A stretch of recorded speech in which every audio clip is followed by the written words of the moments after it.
Hi hello வணக்கங்க எல்லாருக்கும். எல்லாம் நல்லா இருக்கிறீங்களா? இன்றைக்கி நம்ம ரேணுகா வீட்டு சமையலில் சாதத்துக்கு தேங்காய் துவையல் எப்படி அரைச்சா நல்லாயிருக்கும் அப்படின்னு சொல்லிட்டு பார்க்கலாங்க. 2 பொருள் இது கூட சேர்த்தாமா நான் சொல்கிற மாதிரி அரைச்சிங்கன்னா சூப்பர் டேஸ்ட்டாக இருக்குங்க. சாதத்துக்கு ஒரு தட்டு சாதம் இருந்தாலும் பத்தாதுங்க. வாங்க அதை இப்போ எப்படி அரைக்கலான்னு பார்க்கலாங்க. நான் இப்போ ஒரு அரை மூடி தேங்காய் துருவி வச்சுக்கிறேங்க. அதையும் சேர்த்துக்கிறேங்க. இதில் சேர்த்துட்டு 2 வரமிளகாய் சேர்த்திக்கிறேங்க. நல்லா காரமாக இருக்குங்க, அதனால் 2 மிளகா மட்டும் சேர்த்திக்கிறேங்க. நான் இதில் உப்பு சுவைக்கேற்ப சேர்த்திக்கலாங்க. கொஞ்சமாக கருவேப்பிலை இலையில் சேர்த்திக்கலாங்க.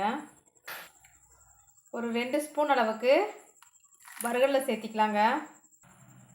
புளி ஒரு 2 கொட்டைப்பாக்கு அளவுக்கு போட்டுக்கிறேங்க. பாருங்கள், இந்தளவுக்கு போட்டுக்கிறேங்க புளியை. கொஞ்சமாக மல்லி இலைகள் சேர்த்திக்கலாங்க. இதில் பச்சை மிளகா சேர்த்தாதீங்க. அதே மாதிரி இஞ்சியும் சேர்த்த வேண்டாங்க. இப்போ நம்ம இதுக்கு அளவாக கெட்டி சட்னி மாதிரி அரைக்கனால சாதத்துக்கு போட்டு நம்ம அளவாக தண்ணி சேர்த்து கொஞ்சமாக அரைச்சிட்டு வந்துட்டு பாருங்கள், கொஞ்சம் கொரகொரப்பாக இப்படி ஒரு 2 சுற்று விட்டு நம்ம எடுத்துகிட்டு வந்துடலாங்க. எடுத்துகிட்டு வந்துட்டு 2 பூண்டு பல்லை இது கூட சேர்த்துக்கலாங்க. நம்ம இப்போ முழுசாக போட்டால் ஓரளவுக்கு அரைபடாதுங்க. உங்கள் ஜார் அரைபடுற மாதிரி தான் போட்டுக்கோங்க, இல்லைன்னா இந்த மாதிரி தட்டி போட்டுக்கோங்க உள்ள.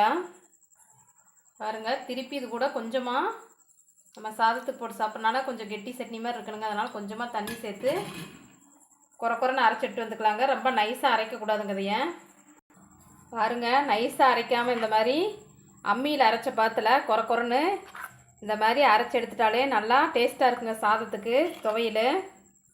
இப்போ நம்ம இதை ஒரு பவுலில் மாற்றிட்டு தாளிப்புக்கு என்னென்ன போட்டு தாளிக்கலான்னு பார்க்கலாங்க. எல்லோரும் சின்ன வெங்காயம், இஞ்சி இதெல்லாம் போட்டு அரைப்பாங்க. அதெல்லாம் போட்டு அரைக்காமல் இந்த மாதிரி ஒரு தடவை ட்ரை பண்ணி பாருங்கள். சூப்பரான டேஸ்ட்டாக இருக்குங்க. நீங்கள் மதியம் வரைக்கும் வச்சாலும் காலையில் அரைச்சி டிஃபன் பாக்ஸ் கூட கொண்டு போகலாங்க. ஒன்றுமே ஆகாது, ஊசி போகாமல் அப்படியே இருக்குங்க. அதே மாதிரி வறுகல்ல நீங்கள் அதிகமாக போட்டாலும் டேஸ்ட்டு வராதுங்க. பாருங்கள், அடுப்பில் தாளிப்பு படக்கல்ல ஒரு ஸ்பூன் அளவுக்கு ஆயில் சேர்த்து வச்சுக்கிறேங்க. இதெல்லாம் ஆயில் காஞ்சது நம்ம கடுகு ஒரு அரை ஸ்பூன் சேர்த்துக்கலாங்க. பச்சைக்கடலை பருப்பு ஒரு ஸ்பூன் சேர்த்துக்கலாங்க. உளுந்து ஒரு ஸ்பூன் சேர்த்துக்கலாங்க. இது எல்லாம் பொரிஞ்சு வரட்டுங்க. நம்மளுக்கு பொரிஞ்சு வந்ததும் கொஞ்சமாக கருவேப்பிலை சேர்த்துக்கலாங்க.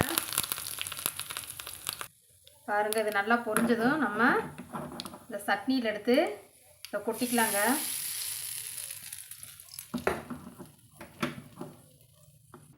பாருங்கள், சுவையான சாதத்துக்கு போட்டு சாப்பிட்ற தேங்காய் துவையல் நம்மளுக்கு ரெடி ஆயிடுச்சுங்க. இதே அளவு முறையில் நீங்கள் வீட்டில் செஞ்சு பார்த்து எப்படி இருந்துச்சுன்னு கமெண்ட் பண்ணுங்கள், ஷேர் பண்ணுங்கள், சப்ஸ்கிரைப் பண்ணுங்கள். நன்றிங்க. நாளைக்கு இன்னொரு சமையலில் நம்ம சந்திக்கலாங்க.